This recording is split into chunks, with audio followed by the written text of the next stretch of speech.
Good evening, everyone. Once again, welcome to the gray area here on the Black Man Unfiltered Network, simulcasting on the Sparta HQ Network. I'm Mr. Bennett, joined by my partner, as always. This is Sparta! The Ghost of Sparta, a.k.a. Peter, a.k.a. Panayotis. Yasu, my brother, what is going on? What is going on, my man? How are you tonight? I am doing well. Hope everyone had a good Mother's Day. Hope how's Mrs. Laritza's doing? Mom's good, actually. She had a good day. She just relaxed, argued with the dog like always, but that's it, really. Mm-hmm. Yeah. They were playing tug of war with a blanket at one point. I'm like, oh Jesus Christ, I gotta break this fight up before it becomes bloody here. I got you. Yeah, but, certainly, the daughters and I, certainly took the missus out to a nice steakhouse and, had a good brunch there. So yeah, I think she appreciated it, and we're good times, kind of had by all. But it's just interesting though. It's like I was telling Anton, shout out to our guy Anton, who I had the privilege of meeting for the first time yesterday. Both of us live in New Jersey. And so we were able to meet and fellowship with one another. Good dude. And, certainly it's always cool that for a lot of us, we met in this space, in this YouTube space. And so when you get the opportunity to actually meet people in person and get to know them as people and just have real conversations or whatnot, that just makes it all the more better. So we're already planning our next one. I think we're going to try to get our pain, maybe get Peter out and whatnot, and just have the meeting of the certainly of the crew, and to continue just to build content and whatnot. But I really think that it just adds a dimension to the show when you can know people personally and not just through through social media or texting or emails or what have you. So it's really it was a really good time certainly had by all, and definitely looking for more content in the future. But good to have you guys here certainly tonight. Make sure when you come in, make sure you hit the like button. Certainly as you come in tonight, really certainly it helps the algorithm on the show, and certainly if you want to support the channel, again, I was already streaming at the bottom. Yeah, Black Men Unfiltered. Certainly, you can drop a Cash App or the Super Chat, the Black Men Unfiltered, and then certainly anything that you want to give to us personally, you'll see here. Certainly our Cash Apps scrolling at the bottom of the screen. But we want to kind of have this conversation again. It will be a conversation again. We're not economists, all right. I'm no Feynman or any of these guys. I'm not a Thomas Sowell. I'm not any of these guys. But I wanted to talk about this. I mean, we've been the last few shows that we talked about a lot of economics. So we started this off around tax season. So we talked about 501c3 organizations and how these organizations can acquire billions of dollars and pay no taxes. Certainly these institutions are set up to go around tax free. We even touched the sacred cow, so to speak, of should churches pay taxes, as an institution. And then we talked about, just tax systems in general. Is the progressive tax system that we currently have, is that the best way forward for us? Or maybe we should consider maybe a flat tax, so that is oftentimes cited by libertarians as a different way of doing things, or even a regressive tax where you actually get taxed more the less you make. You get taxed more, so as an incentive to get people to even make more money. So in other words, earn more, so you pay less taxes, which is kind of like the system that we have now, given all of the tax havens and the shelters and ways you can sort of hide your money and keep your money from paying taxes on. So we kind of already have that. I think to an extent where a lot of wealthy people aren't, and again that's a debate also whether or not wealthy people in fact paying their fair share of taxes. But I think we're going to kind of bring this whole kind of money economic conversation to a halt tonight. So again, the idea is, could we? And again, for some of you guys, I know your heads are going to explode when you hear the question. But again, can you live without money? Is it something that we can really, if you just decide to make a move to kind of live off the grid, could you do it? Because a lot of people are starting to choose that option. Again, some of the examples that I've seen so far, some of them are like, you talk about really living off the grid. Like, it's not necessarily, in my view, the most productive way of doing things. But certainly, for some of these people, they might have started out maybe so, okay, I won't spend money for a month, and then somehow they were able to stretch it out to 2 months and 3 months and whatnot, and kept it going. So we're going to have that conversation tonight. That can you live without money? And as you see from our from the title slide of the show, we're kind of borrowing from the Dark Knight. Which is certainly my second favorite Batman movie, I must say. I mean, nothing will ever replace the Batman 1989. That's still my favorite Batman movie. But The Dark Knight is definitely my number two when it comes to. Well, what's yours? It's Dark Knight. I think Dark Knight killed it. Yeah, no, it is no question. I mean, Dark Knight was an incredible film. And I know Eric for some reason doesn't like it. Shout out to my guy Eric. He's not a fan of the of Dark Knight. Anything modern, Eric hates. Let's be honest here. If you bring anything modern into anything in this 20th century or 24th century or right now, he hates with a passion. I have gotten multiple disagreements with the guy about it, and I told him, dude, you gotta get with the times, bro. I know you the different eras or when it was back, it was different and special, and I understand that. But anything new, pop culture wise, he hates with a passion. Mm-hmm. Yeah. I guess he appreciates some of the original content. Shout out to Batman Unfiltered. Yeah, Dark Knight is one of the best, man. Yeah, it was incredible. Like, I came out of that movie like kind of awed, like shocked, like like what did I just watch? It was so jarring. And yes, we definitely appreciate the thumbnail. Thanks for putting that out there. But again, there's a scene in the film where he basically burns down a pile of money, and it's like for a lot of the criminal elements of the time, money's always been a motivator. But it seems like with him, I think even Alfred said the line, like, some people just want to see the world burn.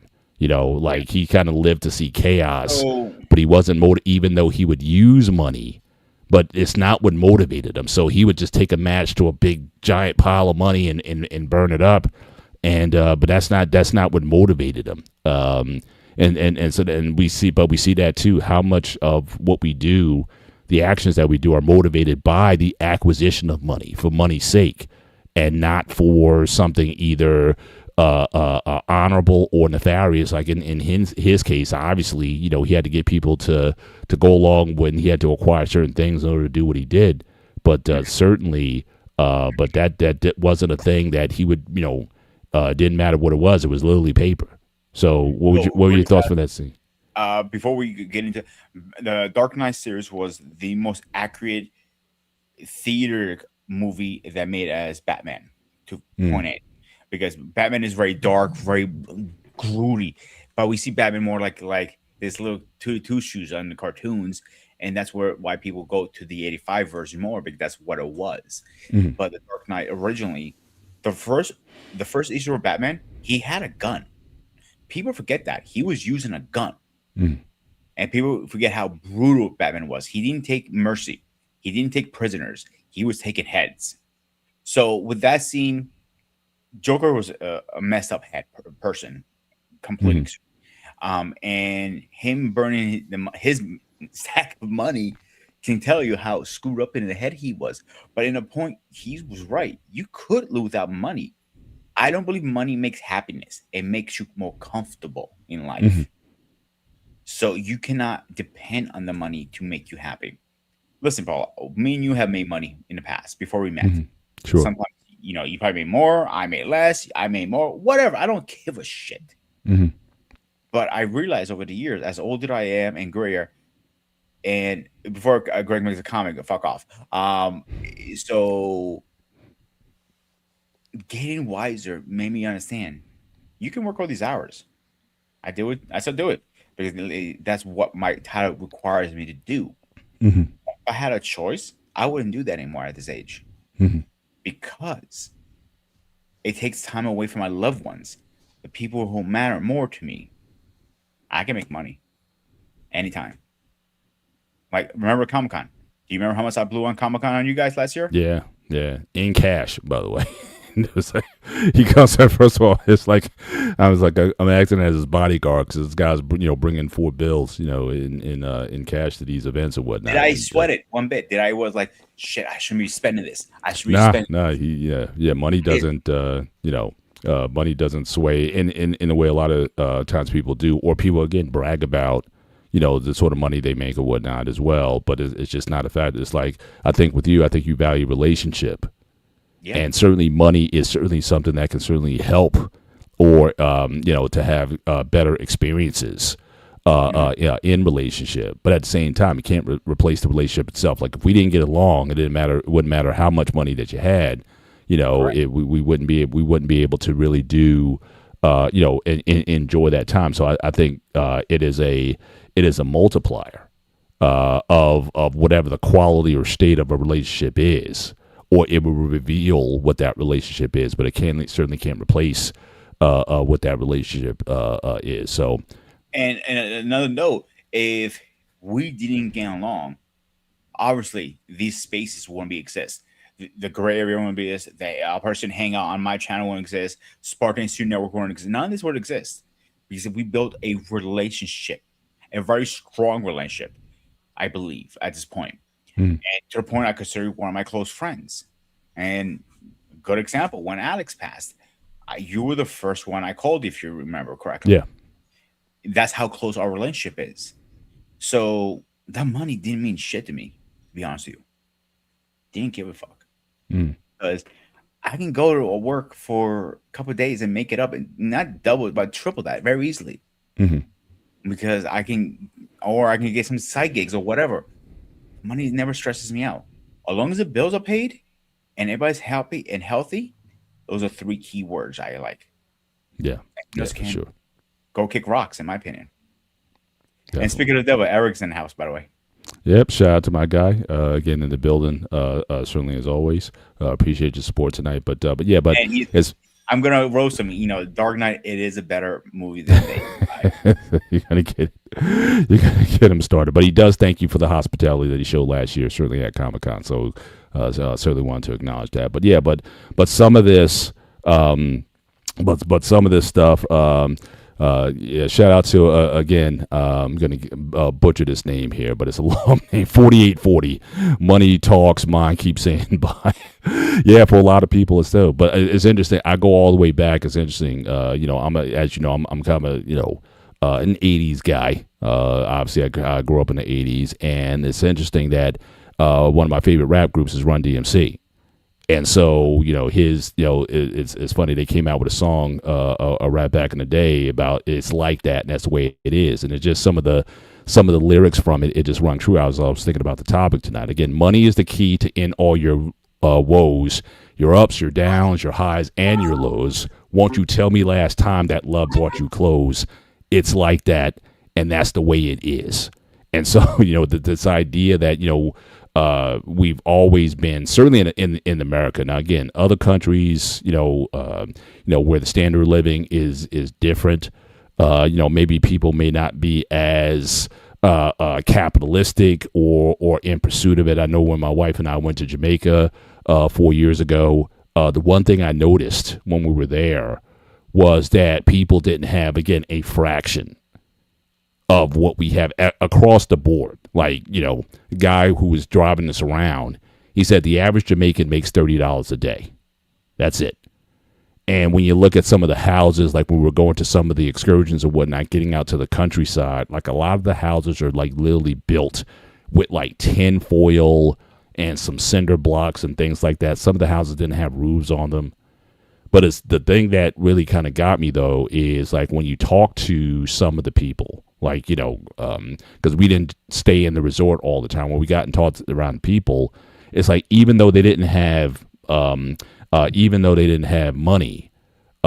you wouldn't know it from talking to them. There was still like a contentment or a happiness in life. Whereas conversely, when you're in the resort, there's a lot of people who are there and it's like you're not happy. It's like you're basically in Disneyland over here. You got access to all the food that you want. You got the bars with the drinking and all this kind of thing. And people that were there that were miserable. And so it certainly, it leaves an impact on you in terms of, why is it that some people who seem to have everything, but there's no contentment with what they have, and you have people who have very little, but they get up every day just appreciative of life and being able to, just to experience life every day. The guy was also telling us, like he was driving us around, you can't starve in Jamaica in a lot of places, right? Because there's food that grows wild. There's wild bananas and berries and all kinds of foods that are there that if you're ever hungry, you just go to literally just go to a tree off the road. The guy was saying, there's banana trees, there's all kinds of fruit trees, papaya trees and whatnot. So you can live off the grid. And again, will the quality of life, at least the way we define it, will it be what ours is? No. But the idea that in fact, I'm gonna quote one of the articles I'm gonna pull up in a minute. Is like we're probably the only species of animal on Earth that basically where we need money to get food, right? Every other animal on Earth can get their food from wherever, but we're the only ones who have to attach. At least the thinking for a lot of people is that we have to attach money in order to get food, and that's just something that struck me. Also, is just the mindset here, and certainly in the developed nations versus those that maybe where they don't have as much, but at the same time, their quality of life in terms of their mindset is something to envy. It's funny in a you lot said this, yeah. because I'm gonna go back to my roots in Greece for a minute here. Even to this day, I still have friends in Greece. You know that. I still have family in Greece. I talk to them like, "Oh, I'm at the coffee shop. Will you just complain about bills? Yeah, fuck, what are they gonna do? Go to collections? I'll pay when I have time." They prefer getting a beer or a coffee, their cigarettes, and going to the coffee shop, hanging out, or to the local bar, or hanging out at a pool hall and having fun, than worrying about their bills. That is a priority. Having good food on the table, that's a priority. Yeah, having a roof and all that stuff is a priority, but it's not like if the credit cards companies are calling on you, what can they do? They can take my house away. And they have a good point. And that's why a lot of them are less stressful. And that's why I think our lifespan as Americans is so short, because we're always stressed out about bills. When the last time you were not stressed out about bills, Paul? The last time? Certainly, yeah. But I mean, it's gotten better. But I think one of the things that we've committed ourselves to, certainly over the last 5 years, is to pay debts off. I mean, that's just been like a mission. Like, forget, vacations. Will if we have the opportunity to do so, but we put ourselves on a path to pay down a lot of the bills, and that was just something that was that became more of a priority to us over the acquisition of things, because we have most of kind of what we need. Like, yeah, I may buy. I'm a Marshallholic. I love going to Marshalls and TJ Maxx stores and whatnot. If I can find something on the cheap or whatever, I'll get it. But again, I'm not trying to buy or spend exorbitant money. Like, I would never pay $200 on a pair of sneakers ever. Like, that's just not something that motivates me to do things. But again, for a lot of people, again, the idea of consumerism is so big, with people. They think they have to have, the acquisition of things. And like for the longest time, I remember in my early 20s, like I didn't have necessarily the nicest cars. Like I would always have like secondhand, kind of used cars or whatnot. But again, it got me to where I wanted to go. I had remember that movie Wayne's World? Yeah. I had that car. Well, at least my dad had that car. It was a 1975 AMC Pacer when I was in college. And I would get laughed at and railroaded, or people would say, hey, that's the Wayne's World car. Not on the roads. But I didn't care. Like I was, from the background that I came from, not having much to begin with, for me, it was about just trying to get somewhere or just to improve my situation. Yeah, I'm doing these things now, but hopefully it won't be the way of the future as well. So really there's been times in my life where, even though I didn't have much, in a lot of ways I was happier, in part because I was in the process of accomplishing something versus just I need to get this and I want this and I want this. Guys would talk about, what they would get when they first got their jobs out of college and what they wanted and how they had to have their sound system and they had to have just all these material possessions. And I was never about those things. I was just looking to, kind of get to level because, like I said, the background that I came from didn't provide me a good floor to start with. And so, for me, it was just about the grind and the process more so than the material thing. Because that's another thing about that. As soon as you take something off the lot, like you buy a car off the lot, it depreciates like right away. It's like, it drops like 30% like within that first, just like, as soon as you buy it. So, the trinkets a lot of times that we get, we have to ask ourselves, like, is it really worth it? But to entertain the question of, again, do we really need money? I mean, can we live without money? Now, Run DMC said, that's the key. Again, love won't buy you clothes or whatnot. You have to have these things, but at least, having the conversation, can we think about ways where maybe we could make our lives a little bit easier, stop stressing over things that, that oftentimes besets us, and can we just think differently? So, but let me share my screen, and I just want to kind of go through just a few of these here. And again, I'm going to drop the links in the chat. You can certainly look at this on your own. And again, what I'm not advocating here is people just kind of, get an RV or used RV and just live off the land per se. But it does offer some things that again worth considering. So again, the article here, or the blog, I'll put the blog link in the chat. You guys can again look at this certainly in your own time. This idea, from Chris Skinner. Again, can you live without without money? And just a couple excerpts that I saw from the article. So it talks about, again, living without money runs counter to most of our cultural understandings of success and happiness. However, it is a choice that more people are leaning towards. In addition to a decrease in stress over financial concerns, living without money offers many possible benefits, such as reducing environmental impact, increasing your understanding and appreciation for what you have, and helping you to live a more purposeful life. Even if you decide that you cannot live without money, there are certain techniques that will help you reduce the wastefulness of your life.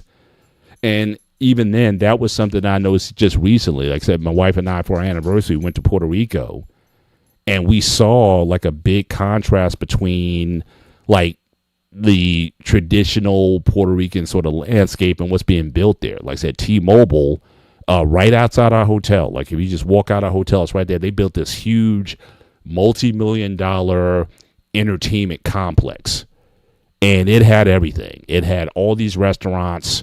It had laser light shows. It had a 3,000 seat movie theater. They had zip lining. It was almost like if you ever went to Vegas and Fremont Street in Las Vegas, and they got the zip lines and things. It was basically this big amusement park, and they're building up. And it's obviously it's eye catch. It's going to catch your eye, and obviously it's driving a lot of money into the island. It's giving jobs because people are have jobs. They got to build stuff. They're building more hotels. But then you're asking yourself also, when you look at it too, it's like this is just gaudy capitalism right here. Like, is the character of the island or the culture of the Puerto Rican people kind of being compromised by this big investment in capital money into making these giant, big American laser shows and entertainment shows? They had arcades where, I mean, we've all played coin up video games, but imagine going and playing a coin up video game with an 8-foot screen. I mean, it had that kind of excitement to it. And it, like I said, it on the outset, it's catchy. It catches your eye, and you're like, "Wow, this is cool." But then it's like you just help feeling that there's something. It almost feels like a Faustian deal. It's like, are you losing something? Are you losing the beauty of the island, replacing the natural landscape with flashing lights and bling? And whatnot. Is this really what is what success is supposed to look like? And then people obviously go there. Everything's relatively expensive. Whereas I'd rather go to. I mean, one of the things that we did one of the days we went to the rainforest. We stopped at a little hut of a restaurant because we wanted to get some real, like, authentic Puerto Rican food. And so, no, it's not the triple cheeseburgers or the big stuff that you get at those restaurants that are at the T-Mobile Center. But again, it's still, there's something to the simpler life that I'm learning in my older age that I'm saying to myself, it's like, look, do I need all that bling in my life? Do I need all that, to have a good time and to appreciate life, having all those extras? The problem I have with that comment, Paul, when you see not all, so I don't want to offend anybody, but a lot of American Puerto Ricans are about the show. They're buying their expensive cars, the sneakers, all that stuff, and it makes me scratch. How the hell do you come up with this money? I see it all the time, and you probably do too. Like you might wonder, like how, but I work 10 times harder than you, and you have all this stuff. I don't get it. And you said to me in PR, it's completely the opposite, right? Well, it's a contrast. It's like, again, you see, again, the capitalism, like the big push for development there.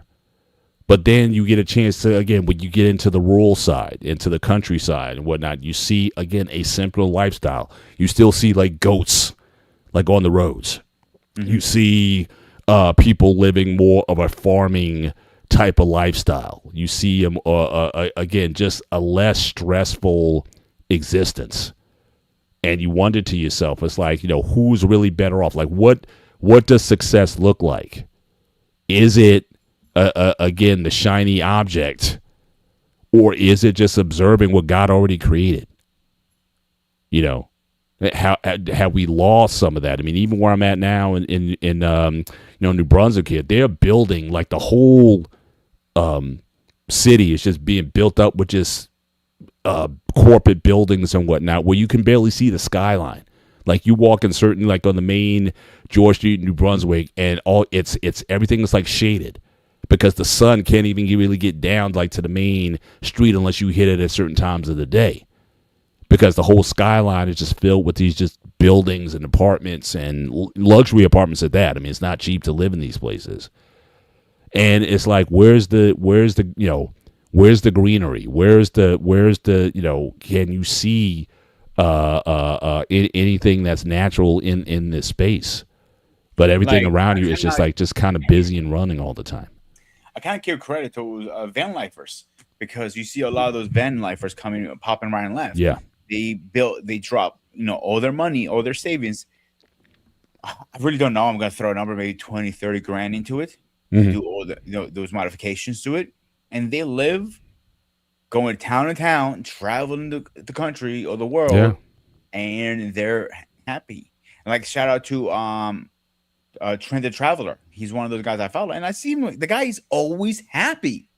I have not seen, and he doesn't shower for weeks. I'm like, that part, I don't know about you, Paul. I got to shower every night. I'm like, he can be stinky. And he travels with his dog. He has a pet, and he's always smiling. And one thing he cares about is good food. Mm. And that's it. Sometimes he experiments with recipes in the back. I'm like, it makes you wonder, like, what the hell we're doing wrong. Mm. And I'm not gonna lie to you, I consider getting an RV and just living out of that. Yeah. Well, it's interesting. When I was working in the South certainly this year and even last summer, the hotel that we were at, there was like an RV park that was next to the hotel, and people would come in if you need like a long time, it's like a rest area, and people would just be there just to kind of relax and whatnot. But that's something. Let me ask those in the chat: if you get to a position in life, okay, your kids are grown and whatnot, and you're near retirement, would you pull that off? Where you get maybe not like a van, but get like a Winnebago, like something that's somewhat comfortable that you can kind of sleep in, and would you simply just live off the grid, no property, and you just drive from place to place, see the country, that sort of thing? Could you sign up for something like that as a lifestyle, maybe even for an extended period of time? And again, maybe a couple of years doing that, you may want to, settle down and get something or whatever. But is that something that those in the chat, could you embrace a lifestyle like that? Where I'm not paying water bill, electric bill, light bills and whatnot. I'm just not doing this, just constantly paying into the system, into the grid, or being part of the grid, like the Matrix, right? You decide to take yourself out of the Matrix and simply just live off the grid. Would people consider something like that? Go ahead, Pete. So personally, I couldn't do that. I'll be honest with you. Because I thought about it. I'm like, I like my, like myself. You know what I'm saying? As much as I hate saying material things, but I like, my comfort zone. You know what I'm saying? Mm-hmm. And I don't see that. And they're not 100% off the grid because some of them use Starlink, to be connected to the internet still. But I would probably say you're like 85% off the grid. But one thing I did learn through watching those, like water supply, there are a bunch of public places you can get water for free. A lot of places you can dump your sewer for free and your garbage. There are public places you can do laundry for van lifers and take showers. So, do you really need a home at this point? I want to say probably not. If you know where to go, and there are all these apps now, like X camping or something like that. It's called. It tells you where you can camp, when you can, where street camping, stealth camping, all this stuff. I'm like, wow, they really have gotten very far with this shit. Mm-hmm. Like I would. Now King made it. Yeah. Now King made a comment. Now again, congrats certainly to King and Michelle, who just recently they entered into a domestic partnership. And interesting note here is that we're sort of planning this a decade from now, which means that you guys plan to be together for an extended period of time. Hang on a second. Shout out to you guys for making that leap. Bro. I'll hit you up on Tuesday. Glad it wasn't anything serious. I know you got a little scared today. Do yourself a favor. Stop trying to tackle things when you're out in public, please. Yeah. It doesn't work your heart really well. No cannibals either. Yeah. In fact, he was literally just on his show prior to our show starting. So again, King, if you want to drop the link in the chat for the show that you just did, so people want to kind of get the skinny on what happened earlier, please go and do that. But yeah, make sure you take care of yourself. So again, so that a decade from now, that you and Michelle can in fact do those very things. But that is certainly something that again, hopefully you stay healthy. I'm pretty sure you want to see your grandbabies one day too. Grandbabies? Oh yeah. You got a daughter, and hopefully if she decides to make that move. So yeah, definitely there's a lot of life still to be lived, and you certainly want to be around for it. But just to revisit, so people have actually written books on this idea of, again, life without money. How can you, again, live off the grid? And so here from Pluto Press, again, life without money. There was another site that was cited in the link that I sent. And again, I'll drop these links in the chat. You guys can certainly look at this up later on. So this is not necessarily what I'm talking about, but she's been able to do it. So this is an Australian woman, and she's lived, hasn't spent money in 5 years. Again, so how has she been able to do it? Again, offer services instead of cash, share and swap, don't waste anything. Again, growing your own food. Now, again, how much do we think about or talk about how bad the food supply is here? Every time. You're a chef, so everyone talks about how bad the food is, what we're eating is bad for us, what we're eating is harming us, and all these sort of things. But again, what if you started growing your own food? How many people are willing to make that that change in life? Again, live like your grandparents. Again, for most of us, and again, we didn't come from wealth, so most of our grandparents didn't certainly have a lot. And again, it's okay to ask for help. So again, she's been able to live without spending any money, certainly for the past 5 years. But again, she kind of lives like a commune. So again, I'm not saying that this is what a person has to do, but certainly some of the things that she's talking about, these are things that certainly, you can at least try to employ some of what she's doing. Again, the whole idea of growing your own food, or like I said, when we were in Jamaica, the guy said, unless you want to, you can't starve on the island. If you're hungry in Jamaica, you have to go and go to a tree or whatever and just get what you want, like a lot of food. Or if you want fish, you can go into a river or a stream, whatever, and get what you want. Hunt for your food. I mean, again, earlier generations, you got everything. I still remember my grandfather, when we lived with him in Georgia, he would go out with a shotgun every night. And you would hear the rifles go off, boom, boom. He'd come back, and there'd be the pheasant, and there'd be the squirrels or the possums or whatever they ate at that, that time. I couldn't stomach that stuff now. But these are things that certainly my grandparents did. You wanted dinner, you went and hunted for it, and you brought it back, and you prepped it and prepared it. Well, now, people are just want to just Uber Eats everything. And is that a way to live a little bit different? And certainly to answer the question, just from what I read in the article, again, I'll post the article in the chat. Let me do a couple of these. So this first one here, this is the one dealing with the book, again, Life Without Money. So if you're interested in that, I'm going to drop that link in the chat. You can certainly go there and get that. As far as the woman who's living off the grid, hasn't spent in 5 years. Again, from what I understand, she's not married. I think, she has like a communal relationship where basically I think she house sits for someone. But so again, for house sitting, I get shelter for house sitting. So again, that's clearly another thing that comes into play. What if you have kids? But then again, there's other groups of people who raise their kids in certain ways, gypsies, or in fact, they say that's like a derogatory term now, travelers.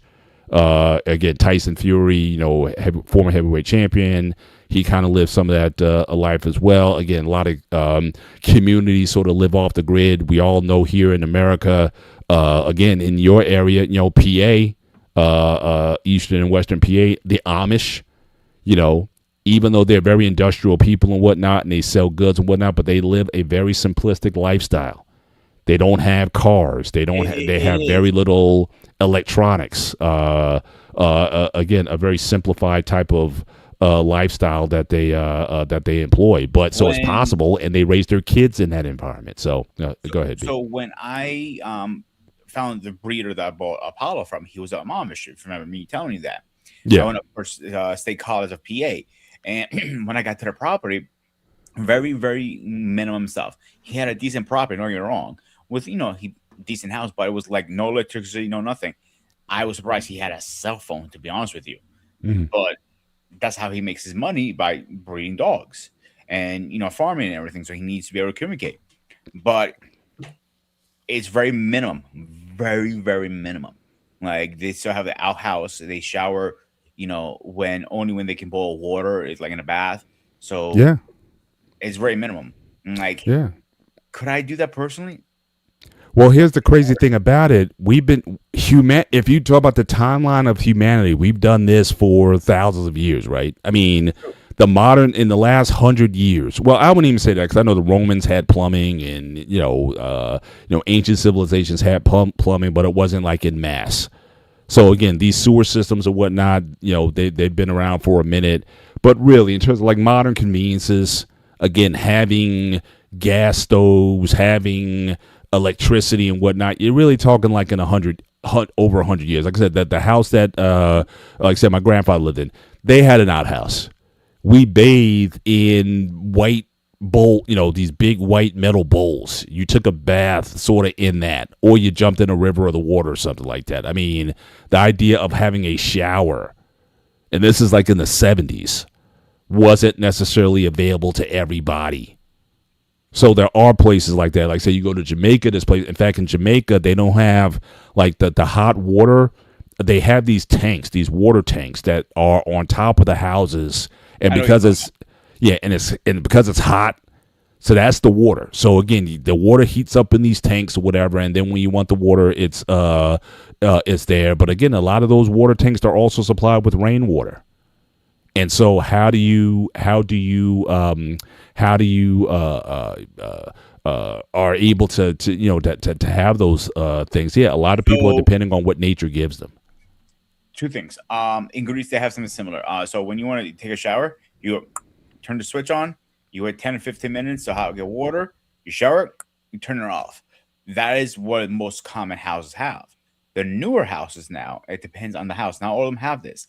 Have a solar panel on top, so it warms the water from the solar panel to your water boiler. So you always have hot water. But most houses is turn the switch on, wait 10, 15 minutes.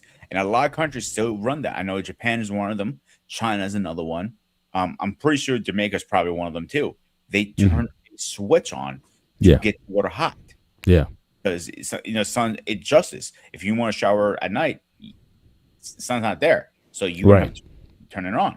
Yeah. Or like in Greece, it gets cold in winter. So in winter, you're not going to have the hot weather all the time. You might have it, but most times you turn the switch on. Time to shower, and you have time. You have to time yourself. Like here, we're so convenient. Oh, I get home from work, I walk my dog, I eat dinner, then I jump in the shower, then I do my show, whatever. I have my schedule. You have to plan that correctly. Like when you come home. You walk dog, you turn the water heater on, go eat dinner, then jump in the shower. Mm-hmm. Then you turn it off, then you jump on your show. That's more time than you don't realize. Yeah. Little things like that we don't add it up, but it does. It does add up. Absolutely. And about the outhouse, where I lived in Greece, my house, we had 2 showers. We had one inside and an outhouse. And the house was mostly going out using the bathroom in the summer. Mm-hmm. Because it was more convenient for the summer. Did you feel, though, in that environment, did you feel any less, like, in terms of your quality of life as you do it at the time? Did you feel any kind of less off than when you had more modern conveniences? I was a kid. I didn't know any difference. So, right. Yeah, my grandma was like, summertime, outside. And I'm like, well, how am I going to take a dump? I'm like, outside. Like the one good thing about our house, it doesn't stink up the whole house when you take a big dump. That's the benefit part of it. But except that, I didn't realize anything. Even cable, I didn't have cable in Greece. I had, we had big antennas, like the rabbit heads, rabbit ears, yeah. No, it was a big one on top of the roof. It was like a size of me, and it had, it's like a couple crosses on it, kind of thing of it, and you have to adjust it every time you can't get a channel. Sometimes you don't adjust it. You got to find a spot. That's it. And stay there. And sometimes you don't catch a channel. Now, before I left Greece, cable was coming in, but nobody was buying it. Like, why would I buy cable? I can get free TV. Stupid. So, like cable, that's one luxury we had for years here. And we still do. That's one thing. It wasn't a thing over there. Yeah. Certainly, shout out to MH Hemp 15. Again, thank you for being part of the conversation tonight. Again, property taxes. So again, the idea of trying to live off the grid. But again, if you have any kind of property that you're living in. Now, I know in the United States, most, pretty much all states have some sort of property taxes. But there are It says no zero state. There are no states with 0% property taxes. Those have significantly lower rates. So again, the idea is if you can't live off the grid, like I'm in New Jersey, so we got like some of the highest property taxes in the country. In New York, California, New Jersey, we pay the highest ones here. But what if you went to a state where the property taxes are a fraction of what they are here? And a lot of times property taxes are a function of your municipality. Like if you live more towards an urban center, the property taxes are higher. Like even in the South, if you live in Dallas or Houston, you're going to pay a lot higher property taxes than if you're more in a suburban or more rural area of the state. So if you want to, again, reduce your what you pay, some of it, are you willing to live in another area?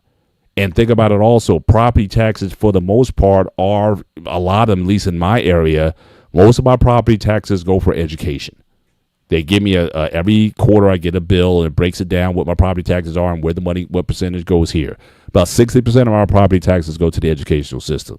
Well, guess what? You got people, I think I brought this up one time, you got this, that when my wife and I, when we were having our first kid, we were part of this, weren't part of it, but we went to this La Leche League meeting.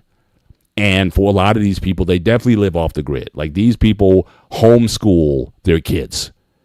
So they're not even trying to be part of the educational system. So again, the property taxes, if you live in an area where you're not paying, you have to pay into the system, but for a lot of people, they pull back. If I'm going to educate my own kids, why do I have to be living in this high property tax area and pay those sort of taxes? So again, a lot of this is about people and whether or not they want to, again, alleviate. If you can't totally get away, if you're not willing to live in a monastery somewhere, but can you reduce the daily stress and strain of trying to always worry about money and paying bills and the stressors that get people into debt and some people just say, you know what, I just want a simplified life.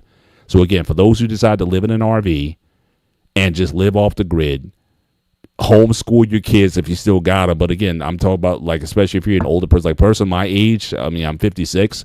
So people my age, who are maybe thinking about or needing retirement. And you're like, as long as that check is coming in, again, why am I going to have this house? Why not invest in something and be on the road, see the country and whatnot, and live off the grid? Yeah, my dinner one night might be the fish that I get out of a local stream. But again, do you know how to fish? Do you know how to hunt? Do you know how to start a fire from, 2 Flintstones or whatever? Can you live a life that is not so dependent upon now again, an Amish person may reject it as a they may call that I'm just kidding. I'm just kidding. But I'm just saying, but some people may, but again, that's the cheat one. But the real ones, again, if you were a Boy Scout or something like that, Mandrell, I know he's in the chat tonight. Shout out to him for being here as well.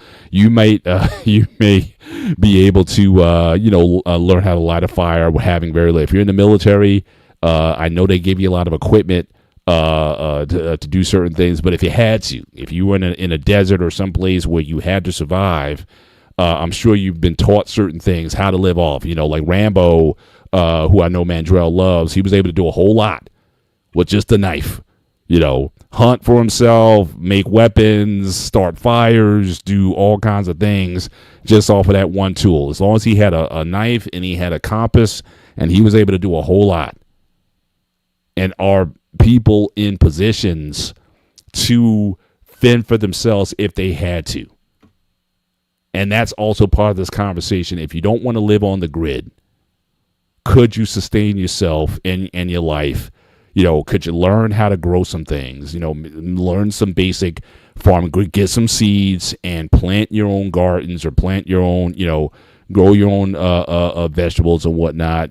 Get some fish or whatever. If you want to be real game, maybe hunt some wild boar or whatever and live that way. There's people who do that. For some people, it's a much more simplified lifestyle. And we take for granted in this country, like there's countries around the world where bugs are still a food staple. bugs. People eat locusts. People eat, just different. You go to some of these countries and they got stuff in there. It's like, I can't believe you guys are eating this. But is that something that human beings can eat it, or you're just not conditioned to it?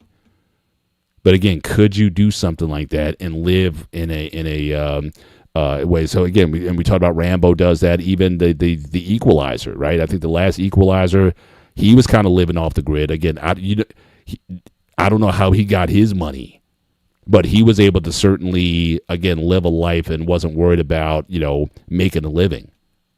Or the living that he had was a very simplified one. So how much of this is just ourselves just, being too materialistic? I think we're also set in our ways, to be honest with you, Paul. Like, we're so used to going to the store and pick up eggs. We're so used to going to getting coffee from Wawa or 7-Eleven. That is a comfort thing. Mm-hmm. We're so set in our ways. Like, weekends, I order breakfast for me and my mom. I'm comfort thing, because the last thing I want to do is cook on my day off. But it's a comfort thing again. Mm-hmm. Think about it. And and so the questions I would have then, have those comforts, has that made us better? It makes us more weaker. Yeah. Simple. I mean, we want these conveniences, and is it something, a function of, and again, whether you live in a capitalistic society or communist or socialist society, I mean, everything's tied to money. So again, I don't think anytime soon we're going to get away from that. Although people do worry about things happening in the near future. People are, I heard some early forecasters, we may get another recession or depression, like global. Depending on what happens in the Middle East and these things that going on. We've had them in the past. Church. That's the funny thing. Yeah, so I mean, we've had these things in the past. So again, what if it gets, and that's another question too. Can capitalism, at least the way it's currently done, is it sustainable? Can the markets be, 100 years from now, are we even going to have these things in place? Or are they going to crash? And that's why, again, a lot of people are looking at other currencies. We talk about cryptocurrency and, these different currency engines that people are building. Will they become, and I know you had a couple countries, I think we talked about that last week. You got a couple countries. I think there's one country in Africa, and there might be some Euro country that has adopted crypto as a medium of exchange. But again, how certain or how sure are you of that being there? So what if the whole economic system of the world collapsed? Which isn't an impossibility. If a war breaks out, if World War III breaks out, and markets get destroyed and whatnot, then what are you going to do as a society, or what are you going to do as a person? You have a family. Could you live without money if you had to? Now, Mandrell said certainly in the military he can live off the land forever and survive forever, again, if he had to. But how many of us have had that kind of training in order to live that kind of life if situations were such where we had to do things? I mean, and we even seen, like, even when we had like hurricanes, I think when Hurricane Sandy came through here through 2015, you already saw what the impact was in terms of people's mindsets and things of that nature. When you have like a couple days without power is one thing. When you go like a week or two without it, things start to change very quickly. How you move starts to change very quickly. What if you didn't have these things? Are you built to survive and endure without those? So these are just things to think about. Are we happier in these developed nations where we have all of these options and safeties and comforts? Or would we be better off if, at least for a time, we could have a more more relaxed way of living? And would you be willing to? At what point would you be willing to give that up? But that modern society for something that's yeah. I'm sorry, what was that? Are you even willing to give it up? Do you remember the movie Red Dawn? Any chance? Yes, Okay, which one do you remember? The remake or the original? the original from the 80s. They was came out in 84, I think. Red Okay, Dawn, I or watched 84, both. 87. Yeah, I watched the original and the remake. Both are pretty similar. So they were forced into a war. I believe the original was with Korea. Was it? I think was it. Do you remember Paul any chance? well, the original film, no, that was Russia. That was definitely Russia. Okay, the Chinese was the remake then. So not Korea. I was actually wrong. So these kids were forced to live off the land. mm, But the one guy, I believe he was Special Forces Army. I'm not mistaken. The guy who plays Thor, he's the same actor in it. He taught them how to live off the land, how to hunt, to build weapons out of nothing, out of junk. yeah, So they were able to do it. If we were forced to, I don't think everybody will be able to. Only no, the strong will be able to. yeah, I can safely say myself and you, we will struggle at first, but at some point we will figure it out and make it work. yeah. I think that's one of the reasons why I think I've been a fan of military service. Like I'm now again, I may not be the most popular thing, but I am a fan of the draft, or at least I Yeah. think it would be good if an 18-year-old or 17-year-old, if they spent a year or two in the army learning basic survival skills, whatnot, use of weapons, defense, what have you. I just think that's just part of being a citizen. Now, I think in Greece, I think military service is mandatory, is it not? Correct. That's why I have the warrant for my arrest out in Greece right now. Get out. Oh yeah, they're looking at my How ass. can you warn if you're not? Yeah, but you left when you were what, I'm still 13? a citizen in Greece. Remember that I'm a citizen in Greece. But you said they have a warrant. I mean, but if you're out of the country, I mean, Doesn't matter. Once I step foot, it happened to me once. So last time I was in Greece, as I was leaving, my passport was denied for some reason, and they said no exit or something like that on the computer. That was a officer, a cop, pretty much. He goes, I don't know, I never seen this happen before. He goes, but I had to get my supervisor. So the lieutenant comes out, he looks at it, like, I need to speak to you in my office, please. Okay. He goes, he takes the handcuffs off, like, I need you to turn around right now. I go, like, fuck off. I'm not turning around. I know better than that. Then my mom stormed in and goes, am I in? Like, what the hell's going on here? He goes, he's going to jail today. I'm like, well, good luck with that. He goes, I'm pretty much know for one thing for a fact. Unfortunately, cops in Greece are not trained very well. They are low trained officers. mhm. So a average person who has martial arts knows more than those cops. And they looked at me. I go, you can try. And after arguing him, he goes, I'm gonna let you go, but you have 3 days to report to your station. I'm like, what station? I have no fucking idea what you're talking about. Mhm. So me and mom walked down to the police station and found out. And he goes, yeah, you got a letter it was returned because Mr. Loris's me now I was never there to sign off on it. So it's an active warrant for my arrest right now. I can sneak into the country and sneak out, but if I go in the normal route with a passport, hey Paul, you want to take a trip to Greece to get my ass out of here? I'm like, Wow. the only way if I can get get rid of that warrant, I spoke to the counselor, the embassy. It was a one-star general or something like that, and he said to me pretty much, we can get rid of this. It's very easy to get rid of your warrant and come back in the country, but they're asking paperwork out of the asshole. They want literally W-2s from my first boss back in 2001. He doesn't even in business anymore. It's ridiculous stuff that they're asking for. I gotta go to New York getting records for my school and getting old. My mom's needs. I need to get for my mom her old. It was got mortgage papers when we had the house in New York. We don't have that. We moved out of there over 20 years ago.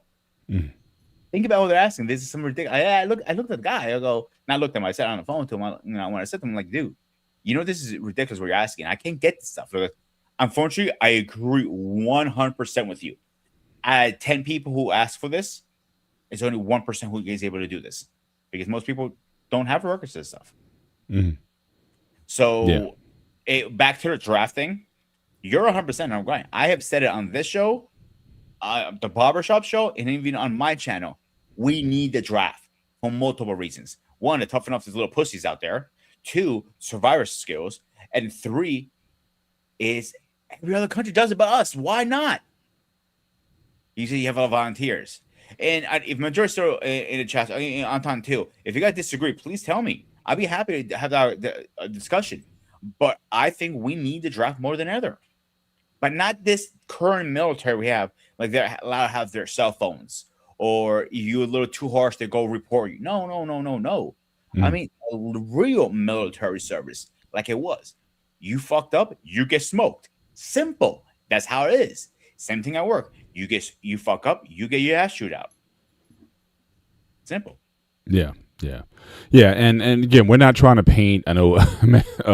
Shout out to Braxton being on the panel tonight. So again, we're not certainly a doomsday scenario is not necessarily what's driving the show. Although we have to be practical about, again, certainly with the conflicts that are going on. I mean, you have to be mindful. I grew up in the 80s where, again, the schools had radiation signs on the school outside, and we had to do drills and whatnot. So you have to be mindful of these things. But I think the idea here is, can you live without money, is the idea of a simplified, a less stressful life. That so much of our lives and how we go about things is about the acquisition of money. And again, as Run DMC said, again, money is the key to end all your woes, your ups, your downs, your highs, and your lows. Won't you tell me last time that love brought you clothes? It's like that, and that's the way it is. So again, this idea, this acquisition of money preoccupies so much of our space. And what would happen if you chose? So again, nothing's wrong. The system is fine. It's kind of humming along the way it is. But you said, you know what? I'm pulling back. You know what? I want to alleviate. I want to, again, maybe you get an RV or a van or something, and maybe you just live off the grid. Maybe you get some solar panels or something. You generate your own electric power. You live near a lake or a stream where there's plenty of fish and food available. Or you go to a farm and you grow your own vegetables and your livestock. You have some chickens, you have your eggs and your proteins and things of that nature. That, again, a simple life versus that of pursuing is things. Now, Mandrell's saying a life without money is not a less stressful life. I don't know. How do we know that for sure? I mean, when you talk about what people, again, the typical Americans, and this might not be the case. This might not be the case in all parts of the world. Now, I'm not talking about the absence of hard work. I mean, that goes all the way back to the Bible. You will work by the sweat of your brow. So we're not talking about a life without work or a life without, effort. We're not talking about that. I think that's the life that we are having now. You got robots, you got automation, you got AI doing the work. But then what is that leaving us in at the end of the day? Are we better off because everything is so convenient that we've lost the drive to really take care of ourselves, and we're wanting the great society to take care of us? I mean, we're turning almost into like the Jetsons, where it's like, by a push of a button, George Jetson would go into work, press 3 or 4 buttons, and be like, "Ooh, I had a hard day today." And he's like, doop, doop, doop. Is that where we're going? So again, this idea is, I'm not trying to make life less stressful per se, at least, or to say that it shouldn't be hard or that there's no work involved. But we're constantly pursuing money, trying to acquire things. But again, are we better off? That's really the thrust of the conversation. Now, what if you dialed your lifestyle back and not have to have all the latest gadgets and trinkets and whatnot? That you enjoy nature more. What if you lived a life like that? Would we be better? What some people are choosing to live that kind of life instead. I don't have to worry about property taxes. I don't have to worry about utility PSENG. If I need gas from my RV, I go and buy it. I buy some fuel or whatever. I got panels. I got, there's people who do this. And like I said, when you travel, and you know this, Mandrell, more than anybody, you go to different countries and people don't have a fraction of what you do or what you have. And at the same time, those people are, you wouldn't know it from talking to them. There's a tranquility about a lot of these people, whereas the people in the resort are the biggest whiners and complainers that I've ever been around. It's almost like you don't want to be around them. They waste. That's the thing, too. I mean, when you live this more simplified lifestyle, again, what you grow, you eat. When I go on cruise ships, when I go on these resorts, the amount of food waste is evil, in my view. I mean, we're going to islands, we're going to Dominican Republic, and we're going to all these islands where, again, the food that we waste could feed thousands of people for an extended period of time. And people going to these buffet counters and just taking food off that they didn't make, that didn't sew for. And they think, oh, it's there. Oh, I don't like that or whatever. And you just wasted a whole bunch of food. And yet I'm going to an island or whatever, and I'm seeing locals there that don't even have shoes on. And they have to struggle for their food every day. So again, there's something about this quote unquote developed society that we've created that in a lot of ways it doesn't seem like, especially when you see how other people live, it doesn't seem like we're winning. It's like and people wonder why we're such a narcissistic society. Why we're such a right now society. Why don't people have patience? Why don't people, work together like we used to? And is this all tied out to, again, this acquisition of money? And what if we just gave up this pursuit, or at least treated money in a minimalistic that, again, you truly understand the difference between your needs and your wants and use money for the things that you need and take away the stress of, I want that. That's really where it is. So, I mean, you can go into, as Braxton said, you can go into the apocalyptic situation. I really don't necessarily want to go there. Per se, but again, it's a case. It is a possibility that it could, given the current situation. But just as us in these developed nations, and everything's this bad. I mean, they're building condos and apartment complexes around here, minimum. I mean, kids graduating college can't even afford these places. $60,000, $70,000 starting salary. It's like you'd be eating Franks and beans just to pay the rent or the mortgage in these places. I mean, we talk about the two-parent house. First, if it's the one-parent household or the one income earner household, then it became the two-earning household. Now you need 2 and 3 jobs because the people who are working now, you got to have a side hustle also. Especially with the internet and whatnot, you need more streams of revenue just to survive. And how much of your life do you want to be in that pursuit? So that's really what drove this. That's really why I wanted to kind of broach this. And again, I used the article as sort of a starter because again, I'm not, some of these guys are off the wall. You think? I mean, they're making toilets just like, oh, we'll just dig up a spot and that's the toilet, whatever, and cover it up. And the nature of compost will break it down. And it just, they're using newspaper as toilet paper. I mean, I'm not advocating that. But what I am saying, though, is at least can we start to think about some of the choices that we're making? To examine our values, and obviously our values affect what we spend on.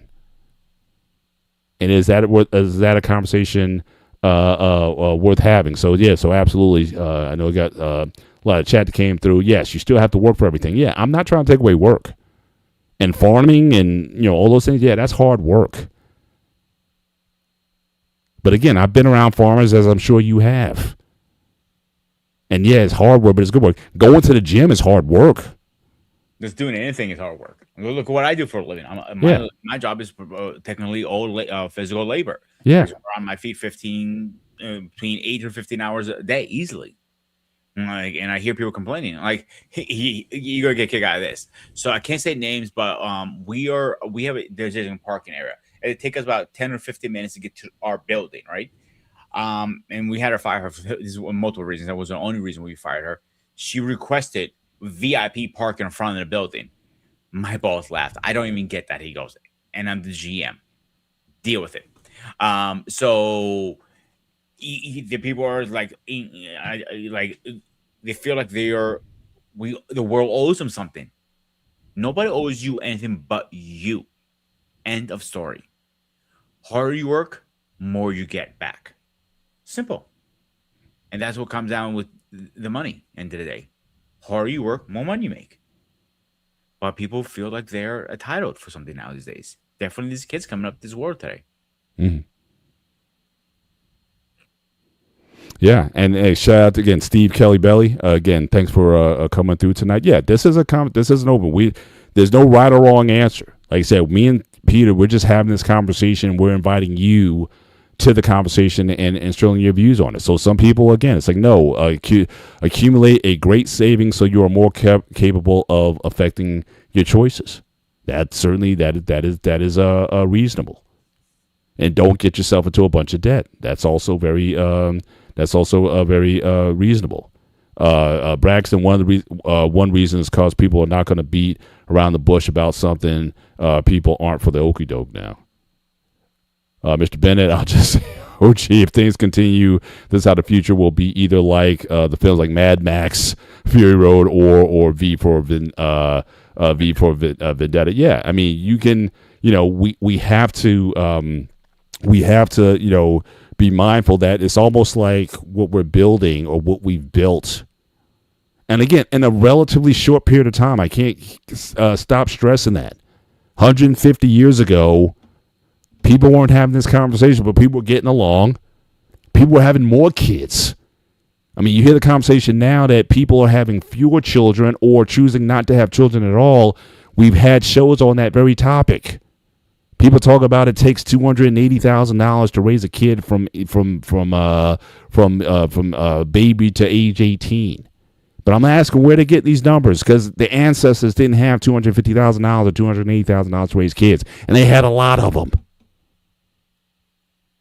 So again, we've deluded ourselves by saying things are so expensive. To have a child is so expensive, and they need this and they need that. But how did your mom, your grandma, your great grandma, how'd they have 10, 12, 14, 15 kids?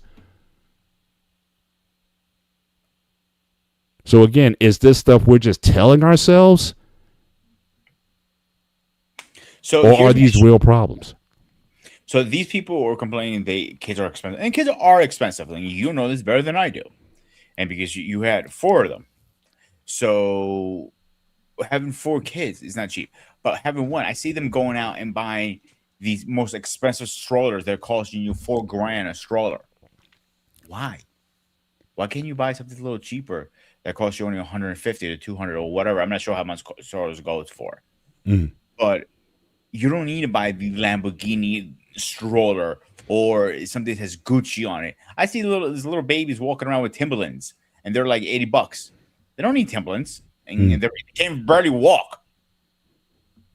A $20 sneaker is more fun to me for them because they're gonna last a couple weeks, couple months tops, and they'll grow out of it. You don't need to buy the most expensive stuff. Car seat, I can't stand. You want to buy a little more pricier because it's more safety. Okay, I'll give you that. All right, but you don't need to buy a freaking $5,000 car seat when the $500 one does the exact same job because you're paying for the name. Or you go and buy him Under Armour and all this stuff. Like that makes no sense to me. Buying all this, you think the kid's gonna remember he was wearing Under Armour when he was 6 months? Or the thing that gets me, the baby doesn't remember that they went to Disney. Like, go to Disney World or whatever. How many kids that are under age 3 or 4, they're not going to remember meeting Mickey or whatever, or It's a Small World After All, or Magic Kingdom, or any of these things. But you went to Disney World. I mean, so again, some of the things that because you still had to pay for that accommodation or whatever, the ticket to get into the place and all those things, you still have to pay for those things. But you see strollers all over the place. So I'm like, took me to Disney when I was how old was I? I think it was 8 or 9. You went to Disneyland or Disney World? World. Orlando. Okay. So, but I was older. I remember it. You know what I'm saying? Right. I don't remember every single of it. Yeah, I went in high school. I was a senior. That was our senior high school trip. Oh, Highland Park High School was to Disney World, and then we went to we went to Disney. We went to Disney World, and then the last day we went to SeaWorld at the end. And that was, but I was 17 at the time. I didn't go as a 5-year-old. No, so I had the same conversation a couple of years back with CQ when his kid was getting a little older. I think the little man was probably 3 or 4 at the time. And he said, I'm not going to take him to things like that because he doesn't going to remember them. But at the same time, he goes, some of these events are not only for the kids, they're for the parents too, to remember and growing up. But now he's taken to, I think, was it 2 years ago, they went on the Disney cruise, and he's 10 now, I believe. So he was 8. So that makes sense to me. Okay, it cool. does. 8 years it makes does. sense. Yeah. But not when he's 3 years old. Exactly. It knows a crap out of me. Even when they take these babies at 8, 3 years old to a movie theater and they're crying through the whole movie theater. I'm like, lady, put mustard, or I will do it for you. I'm like, especially in a scene where it's like quiet, like you're trying to get it's a tense scene. You're trying to really see where the plot going and whatnot. It's very intense, and then you hear the baby crying and whatnot, and then it's like you don't want to say anything. That's just going to start a cascade because you say, why'd your baby shut up, and then they're going to bark back, and it's just going to become a thing. And so yeah. One of my buddies did once. We were watching Fantastic Four actually years ago, and he looked at him and she looked like, lady, we're watching a movie, so you need to figure something out with your kid. And I said a word to him, not even a word, because he was right. But most now in 2026, you say that, oh, well, you cannot tell me what to fucking do. I'm like, oh man, here we go with this drama shit. Yeah, but some things kids are not ready for, and they're making the kids experience this stuff because they're not going to remember it. Yeah. Or just like I said, what parents have your kids doing, like the activities, like you want your kid in tap and dance and baseball, and I mean these aren't especially now. I mean especially with baseball, everything's travel team now. I mean they go into a tournament. Oh yeah, we want you to play in this tournament in Orlando. How much does it cost? Oh, $7,500. How much is a bat? Oh, bat is $400. To play a sport that you may, look good. You may be good at it, but again, you're talking about less than 2% of high schoolers play D1 of any sport. The only sport where you may have some traction is if you're coming out of high school to college is female lacrosse or female hockey. There you got about a 20-25% chance. We did this on BMU's one-on-one sports show. We talked about it. Now, those are the highest chances of a kid being able to play sports at a collegiate level or above. But those are very neat sports in very select parts of the country that offer them. But for everybody else, basketball, football, or whatever, it's less than 2% that are going to play even at a Division III school. But if you spent tens of thousands of dollars taking your kid all over the country to be in these tournaments and travel teams and the expenses of that sport, but at the end of the day, what do you have? It was just an activity for your kid. And the kid doesn't even have because you let them play all through high school, they didn't have jobs. And so you got a kid who's going to be 21 years old and has never had a job. But you wanted to give them experiences, and a lot of times as parents were looking to live their lives through their children, the lives that they couldn't have, they say, oh, my kid's going to have this. because I didn't have it.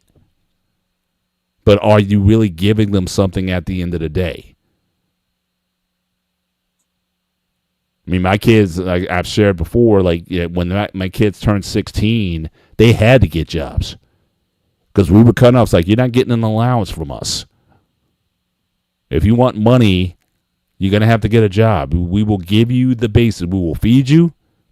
We'll give you some money for clothes and some money for shoes. If you want us to pay, we're buying you Skechers.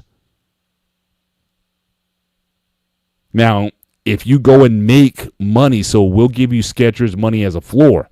If you want to go and make the rest, then you go make that money, and then we'll give you our Skechers, sort of floor, and then you go get what you want. You want the Air Force Ones or whatever it is, you go and buy those then. But my kids knew from a very early age that, work is not an option. Even if I had money, I still would have did that because they weren't going to be athletes and they weren't going to be these great dancers and whatnot. They weren't prodigy dancers or anything like that. So I knew very early on, more than likely, if you're going to get something, you're probably going to get in some education and get it that way.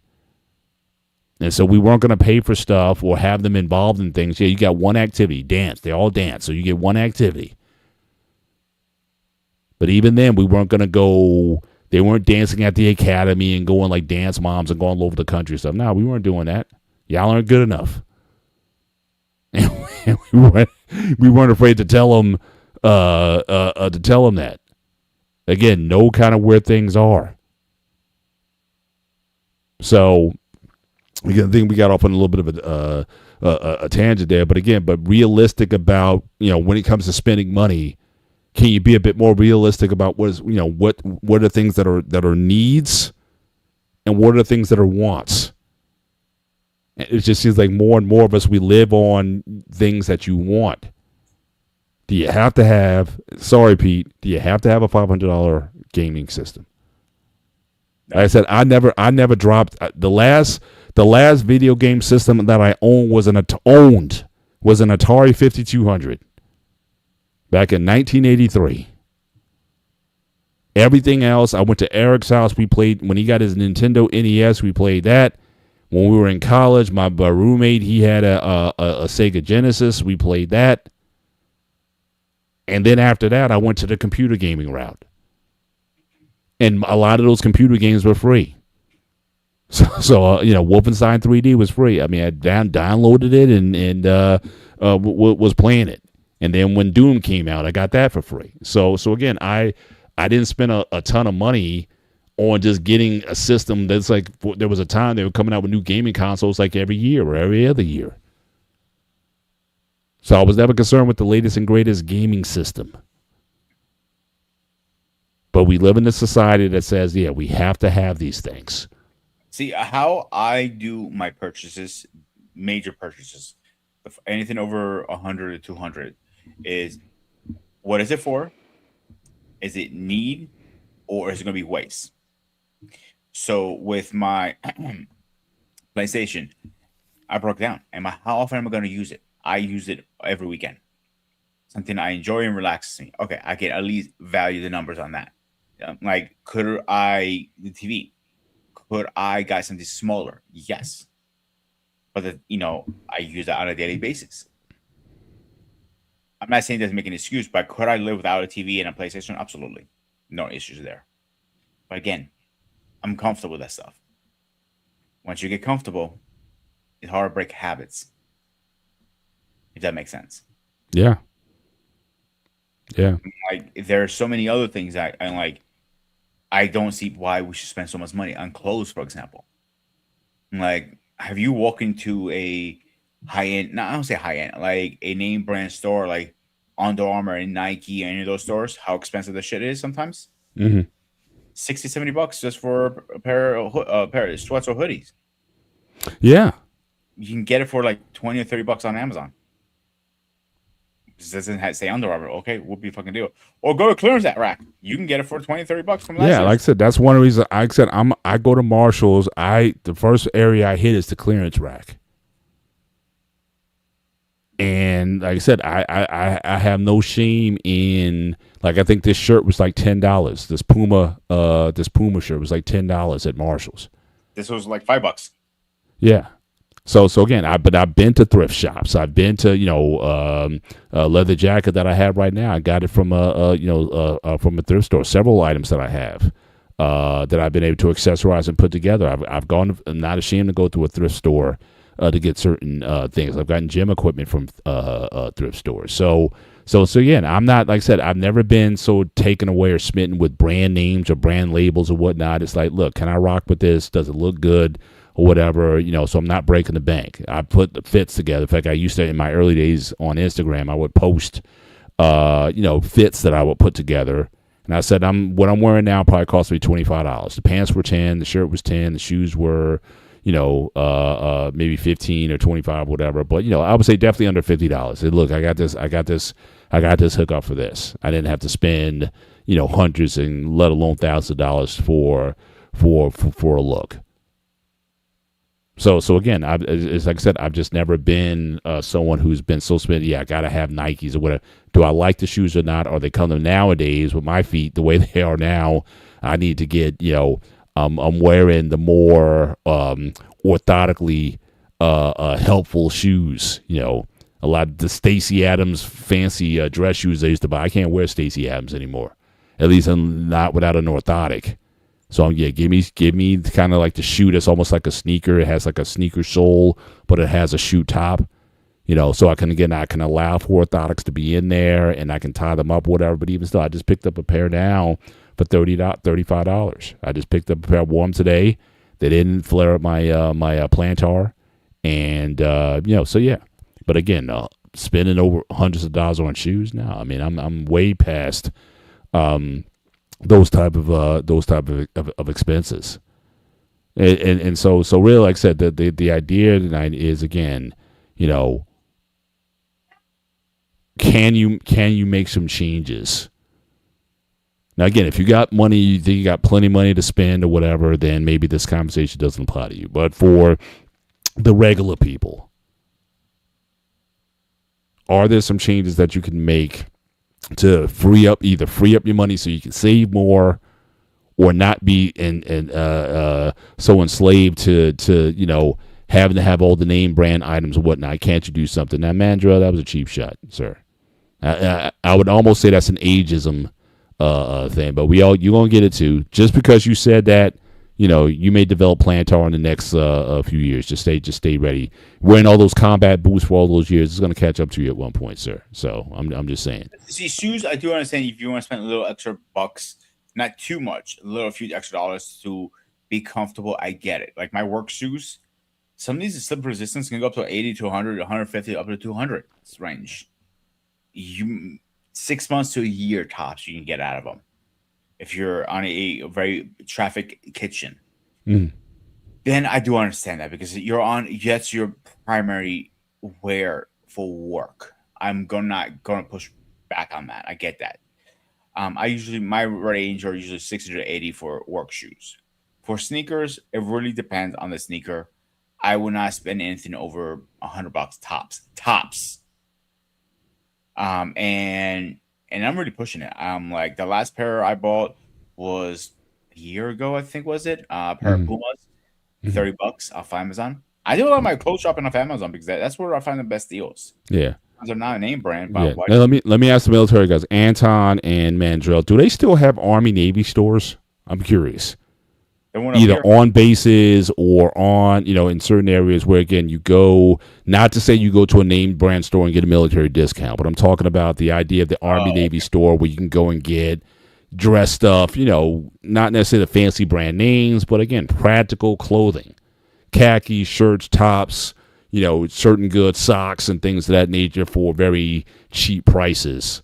That was a thing that I remember growing up, but I don't know if they're even around anymore. But I know Army Navy stores used to be certainly a spot where people used to go. So I know. So Mandrell saying yes, they still have them. But I'd be curious if there's any certainly in my area. I wouldn't mind checking one out. But there was one when I was in high school my brother and I, we would go to, and we would get some stuff, some jackets and things of that nature, especially winter apparel. Like if you wanted like a winter coat, that would be a place to go to get something like that. But I didn't know if they were still going. Do you guys shop at them? When was the last time? So Anton, when was the last time you been to one? And so yeah, Army surplus stores, yeah.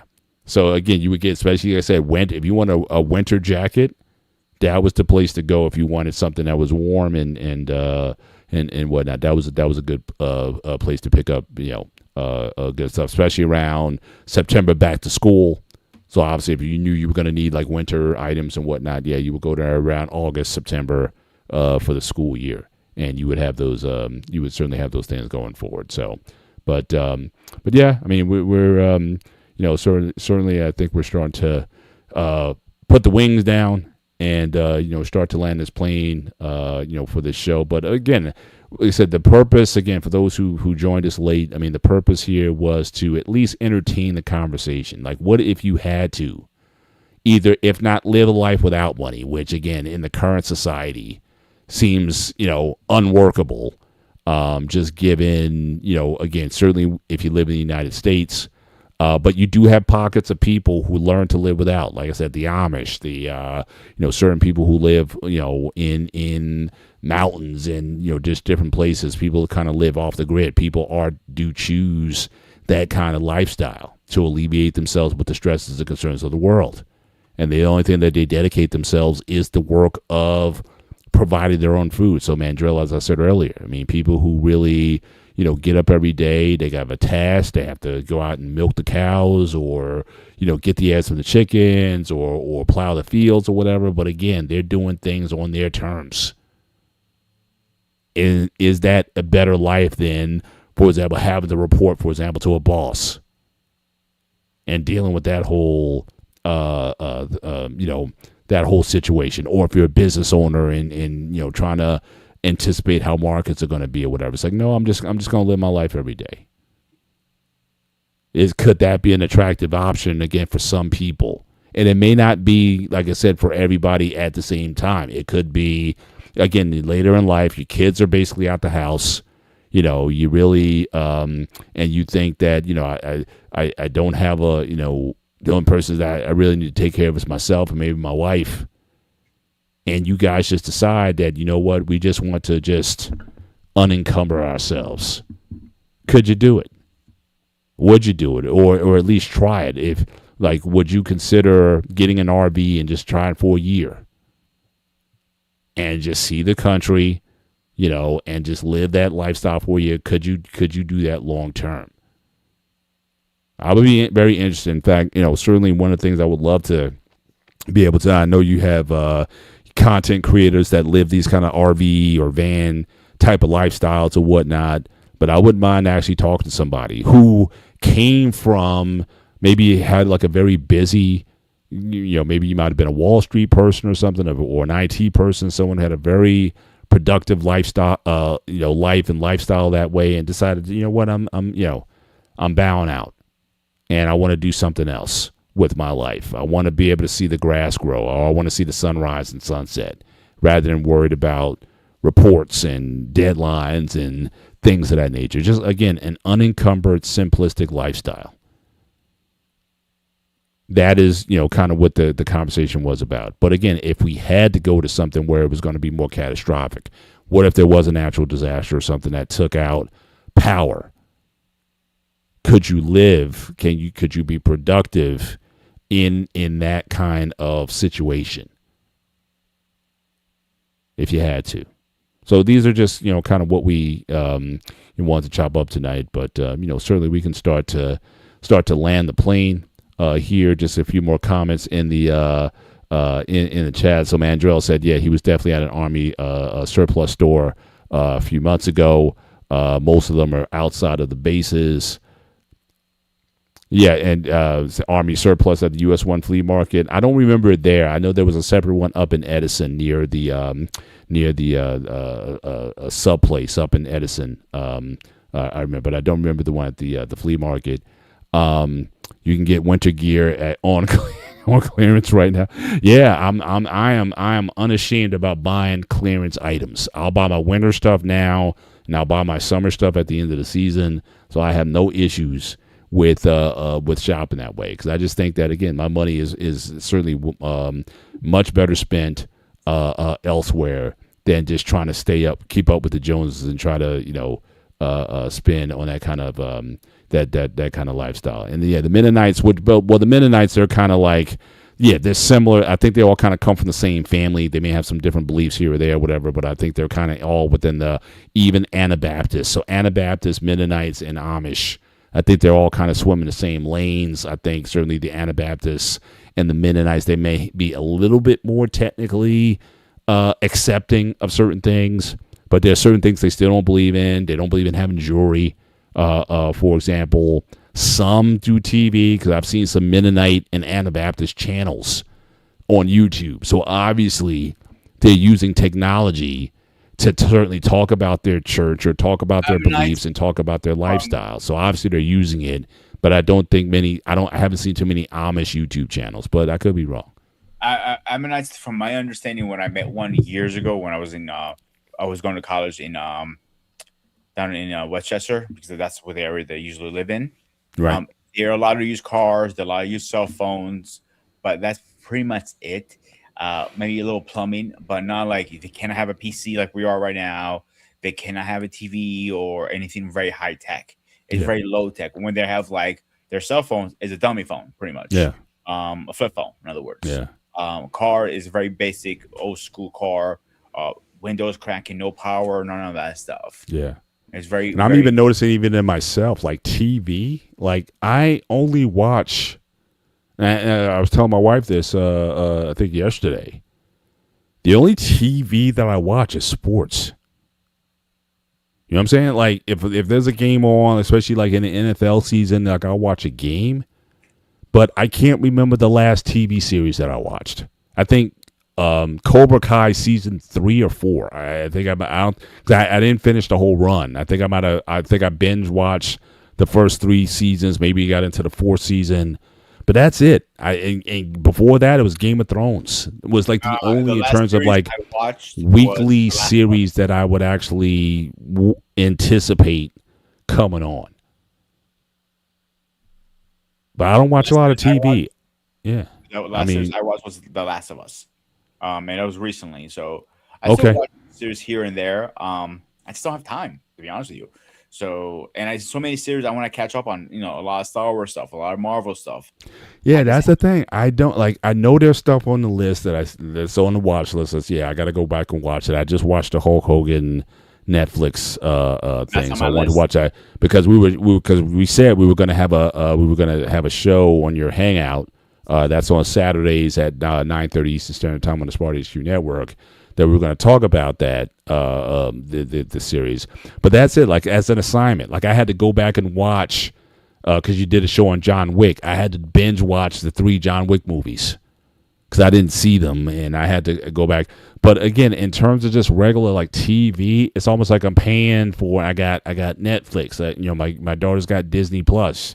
We got YouTube TV. We got all these different streams and whatnot. It's like, how much of this I'm using? I find myself using less and less of it, but I do have YouTube Premium. And I find myself just on a daily basis watching a lot more YouTube than television. So if I had to strip down and say, you know what, I want to save money, get rid of YouTube TV, Disney, Netflix, just get rid of all that, and that's me. Now my wife, she wants her Hallmark channel and just certain series that she watches and whatnot. So I get that. But I'm saying, as for me, if it was just up to me, I think for the most part I would have YouTube and maybe a subscription service that maybe offers some sports channels or something like that. But other than that, I mean, a lot of the especially with NFL, you get how many games a week on regular TV. And then you got the playoffs. I know some games have moved to streaming platforms and whatnot, but that's still a lot of sports. So my thing is, why am I beating myself up trying to get all these streaming channels? And the whole idea was you wanted to save money from cable, right? Because cable was spending so much money on that, and people were just, get rid of their cable boxes and getting all these streaming services. But if you add it all up, you're probably spending It's more more expensive, actually. I just on watched all a these streaming documentary. services than you are the cable TV. So two things. I just watched a documentary on YouTube. Actually, it's funny you said that. It's saying the streaming service played a trick on us. What cable companies have been doing for years. Sign up with us for $8.99 or $85.95 for a whole year for 3 years. Then you build spikes. They say, "Oh, I'm leaving to go to a different company." They drop back down. But now the difference with the streaming services, you cannot pick up the phone like, "Listen, I'm going to cancel if you drop my bill down." That's only trick now. Second thing is, last night's hangout, Operation Hangout, me and Anton towards the end of the show, we were talking about Yellowstone, and I've been wanting to watch that for a while, but I went through all of my streaming services. Like, I have to get Peacock on top of that now to watch my show. I said, "Fuck that! No, I'm not doing that." Or I paid for the whole series on Amazon Prime for $85. I'm not doing that either. Yeah, or you go back to cable. So as a cable might be just waiting this out. Okay, all these people left, left us, but y'all be calling back to us when the hurt gets hurt enough. You guys all come back to us, and then we'll sign you up for a deal. But again, even when with the cable, like I did that, like I said, I'm literally looking about switching over to another thing. Can you offer me a discount or something? No, sorry, we can't do that. As soon as I drop them, then they send me stuff in the mail. Hey, sign up now. Hey, we want you back or whatever. We'll give you that. Well, why couldn't you give me that when I was on the phone with you? But no, so you had to go through all of this before you guys finally came around and said, yeah, we need to get back. And I remember when I turned my cable boxes in, the lines were out the door at the local cable place because everybody was dropping cable and going to some sort of streaming platform or service. Everybody. It's funny you said that because now a lot of cable companies will bundle your service, meaning if you want streaming services, you have to pay X, Y, and Z numbers. You get live TV and streaming services. I'm like, wow, they got smart. But you don't need. But a $15 antenna gets you HD TV. I got one on my my main set in my den. I have an antenna that picks up like over 100 local HD channels. So like I don't even need, so it's weird when they talk about live TV. Again, we're in the New York tri-state area, so I'm near where a lot of these things are. I guess even some Philly channels where I'm at. So again, if I really wanted to cut certain expenses in half, if I really was like that hard up for money, it's like, yeah, we need to cut this, and this, I could do it, and I think I wouldn't be missing much. Give me my internet. Because that's, again, I do a lot of work from home. So, again, give me my internet. And I don't mind spending the additional to get the gigabit internet. Because, again, I don't want to be struggle streaming or whatever. So, I'll pay the extra for that. But then everything else, again, you got YouTube. I was just watching Mandrell, the fights that happened in UK this weekend. Shout out to Daniel Dubois, who beat Wardley for the championship. Great fight. I watched the replay. And the replay came out less than 24 hours after the fight was over. So I'm gonna spend, and with DAZN, which is the streaming platform, you got to pay a monthly or yearly subscription for that, and they'll still charge, depending on the event, they'll still charge you a pay-per-view fee on top of that.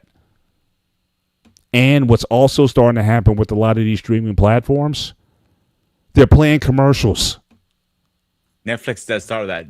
The whole idea was that you went to cable or whatever, is that no commercials, and now I'm paying all this subscription money, and you're charging me commercials on top of that. So now I'll wait it out. I'm not spending an extra $80, to get the subscription to DAZN, and I got to pay another $80 to watch the fight, or buy this bundle that they're selling now, like for $400. They give you like 10 or 12 pay-per-views or whatever. But again, is it the pay-per-view that you want to watch? I'm like, no, I'll be patient, and I'll wait for about 12 hours, and I'll go on YouTube, and I'll watch the fight right then and there. With good quality, no squiggly lines or whatever. It's a good quality stream or whatever, and I'll do that. So again, there's so many ways you can save money, and people just running money down the drain. And people are asking, well, why are these attendances going up, or why people's, again, $10,000 for WrestleMania tickets. Yeah, like last year I got the NFL tickets from YouTube, YouTube TV, whatever it is called. Um, and I'll be honest, I barely used it.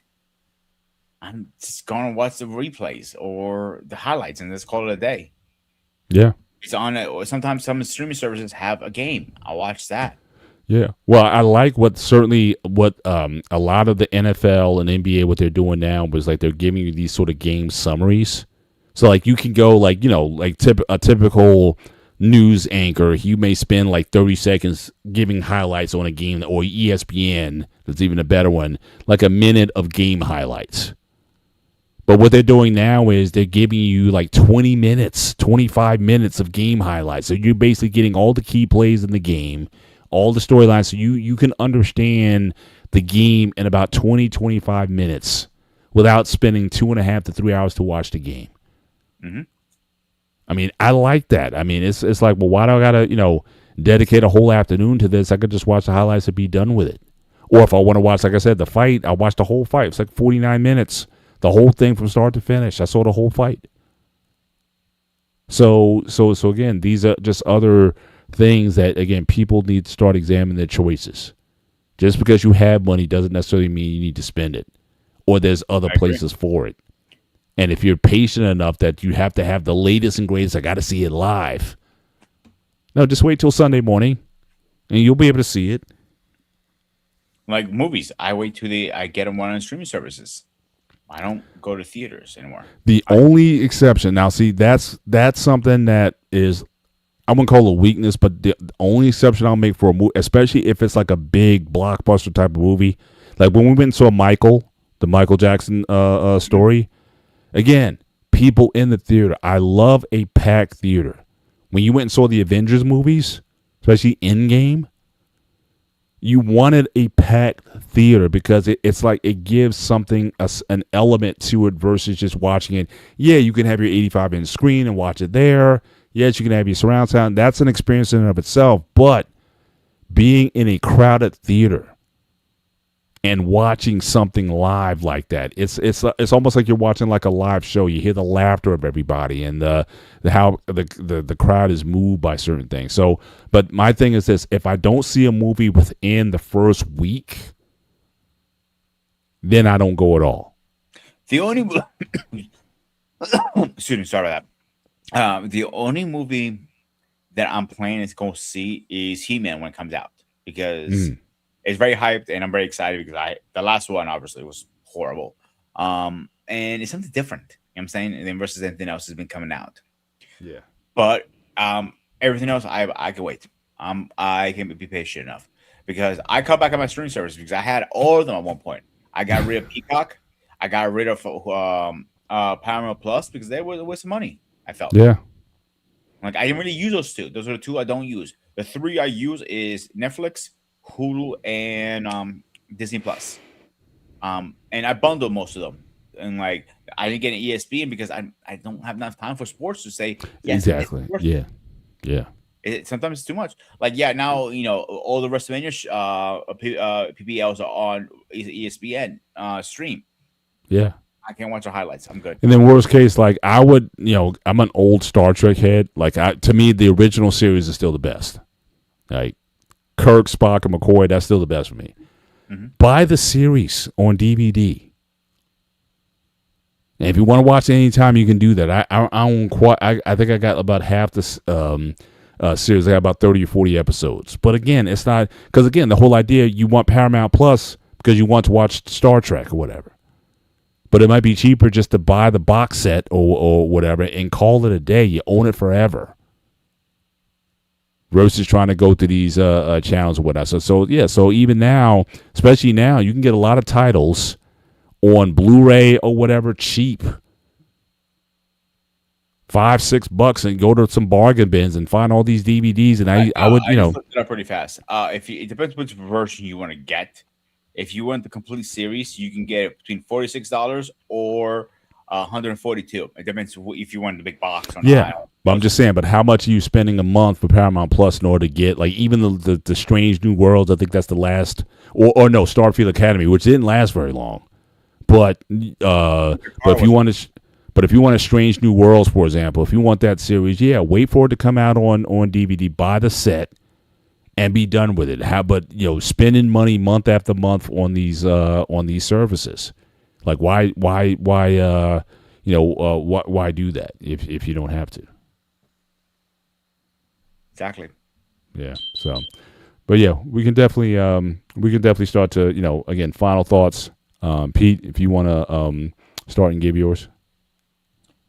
I think through the whole show I've been saying it. You don't need money to be happy. It makes it more comfortable. You don't need material things. It makes your life comfortable. But you don't need this stuff. You can live roughneck the old school way, save money, and be even happier. Happiness is more important than money. Yeah, good points. Yeah, I would sort of concur with that. I think people who are choosing a more simple lifestyle, more simple grounds, more environment, and again, there's health benefits to that. The lack of stress in your life, always worrying about acquiring it, the stress of fear of losing it, and could you be happy in an environment where you're just in the nature, whether it be in the mountains or the plains or on the beach, or somewhere where you just worry about the day-to-days in terms of making sure you have plenty of food to eat, you're with someone hopefully who loves you and you love them, and is that so bad? But sometimes I think, again, with the life that we have now, it feels like a house of cards. Like a lot of this stuff can go bad or go south at any time. A consumerist society, a capitalistic society that's built on, again, brands and just getting people to keep spending. Is that bubble going to run out? Is the timer on that clock going to run out at some point? And if it does, then what are you prepared to do?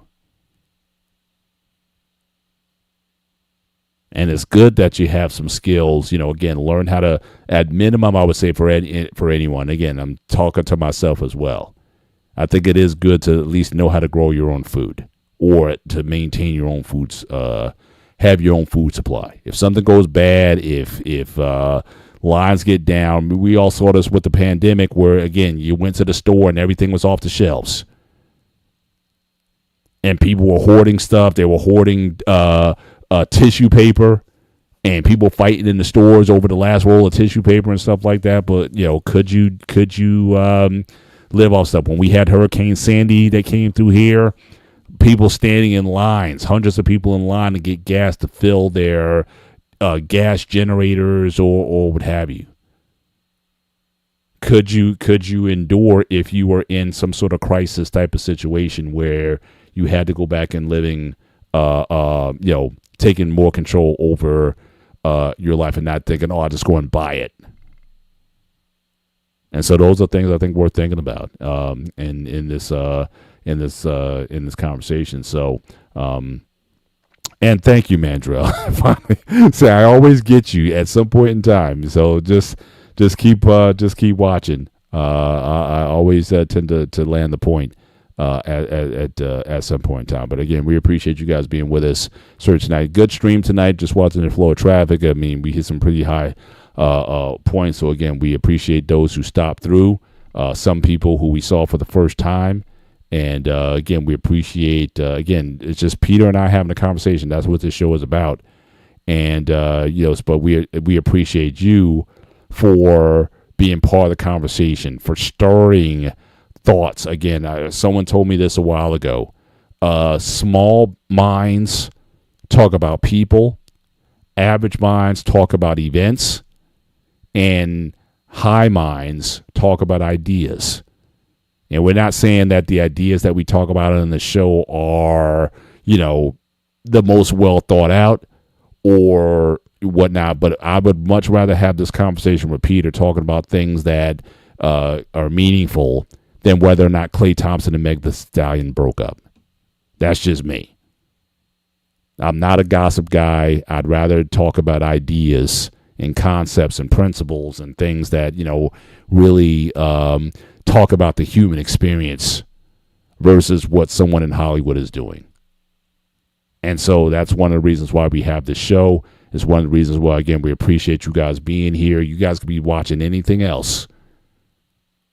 Anton was saying there's a hockey game going on tonight, NHL playoffs. So many things you guys could be doing, but you guys choose to spend your Sunday evenings with us. We know you got work. I know I got to start prepping for work tomorrow. And there's so many other things you could be doing. But I can certainly speak for myself, and I'm sure for Peter. We appreciate you guys for hanging out for the whole show.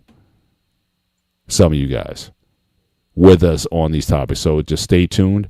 Next week's show, I believe we're going to explore the world of online dating. All right, stay tuned for that one. We're going to have a conversation there, and we just kind of come up with shows. Again, we don't have a theme. It's whatever the topic is that talks about the human experience. We bring these up in these shows. And so, so you never know what we'll be talking about next, but stay tuned next week, online dating. If you have experiences in that space, you can share in the comments or whatever, be part of that conversation. And with that, Peter, I'll give you the last word. Doing these shows, we really do enjoy doing these streams from the BMU side of the show and the Spartan SU Network. We would do enjoy it. Sometimes I got to drag it into a couple of the shows, but that's the fun part of it. Mm-hmm. But you can meet some great people through this. We have met each other. I have met Black David, Eric. Anton I'll be meeting very soon. He doesn't have a choice really. But I have all these people I met through here. If you told me almost 4 years ago I'm going to meet a bold, flat-headed guy from YouTube, I would like, you're on crack. But I met him. He's one of my best friends now. And this kid's growing and growing and growing. And it's like, to me, it's like crack. Like, come on, Paul, hit me. Yeah, I enjoy this. This is probably my favorite place to be. I enjoy this space probably the most. You'll find me. I'll be on the one-on-one sports show here on the BMU Network on Wednesday. I'll be on Sparta HQ Network on Tuesday. We're going to be talking about, again, cancel culture. So, again, if you want to be part of that conversation, talking about cancel culture this Tuesday on the Sparta HQ Network, we're going to go there and talk about that subject in full. I think, generally, I love cancel culture. But tune in on that show to find out why. I want to give you guys a little bit of feedback on who's new to our show, how this came about. We met through the barbershop, wasn't it, Paul? Am I mistaken? Yep. So we start talking about martial arts, and we start talking on Facebook. We exchange numbers. One day I went up to him like, yo, call me again in a second. I have an idea for you might like. I pitched the idea. He goes, I like this idea. But my original idea, and it still is my original idea, is let's do it between both channels to help both of us. We had me with BMU. He liked it. I gotta give him credit. He came up with the name, the thumbnails, and all that stuff. I come up with topics most of the times. Yeah. And again, appreciate BMU again, always delivering for us, always there when we need you, and again dropping the thumbnails and whatnot. We really appreciate everything that you do for us to make this show work. Really, and I made my promise. This is probably gonna be the most successful show on both networks. I delivered my promise, so bragging rights to us on that. Always poking on the side, we became close like that, and we keep growing. We have brought some great guests here. From Pop Culture Warrior has been on here. King Smith has been on here. Angry F has been on here. Mandrell's been on here. Mandrell, his cousin Doug Bennett has been on here, and some other guys. So we have some, not really cousins. Yeah, Dwayne White. Yep, definitely. Yeah. Oh, it's Dwayne White, another one. Good example. And it keeps growing. Yeah. I'm not stopping. I'm just getting warmed up here, baby. Yeah, again, very, very, very productive show and platform, and we're concerned about just creating great content. We can look at the numbers and the metrics, and certainly we've seen some very, good numbers certainly in recent shows and recent weeks. And again, certainly we have a lot of people to thank for that. You guys in particular to thank for that. But our goal is simply to just create good content and have good conversation, respectful conversation. I like Manchuro's last comment because I got to rip him a new one now. I've heard you say that for the last 2 years. I'll be back soon. I'll be back soon. I'll be back soon. I'll be back soon. So when you're officially back and you're done, using the blue chews, let me know. Dang. Why are you going there, man? Because I got to. He's a Mandrell, military guy. that's on him. That's I don't give a shit.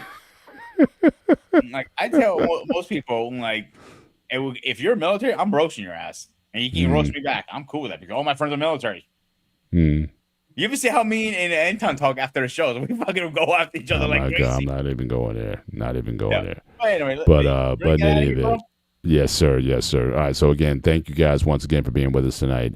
Make sure you hit the like button certainly as you leave the show, both here and on the Sparta HQ network. Also, consider becoming subscribers to the network. It really helps us out in both platforms, and continue to grow with us on this show. So certainly for myself, Mr. Bennett, and he is This is Sparta! the Ghost of Sparta, a.k.a. Peter, a.k.a. Panayotis. This is the gray area. For all you guys, again, enjoy your week. Be safe. Take care. God bless. And we will see you next time. Good night.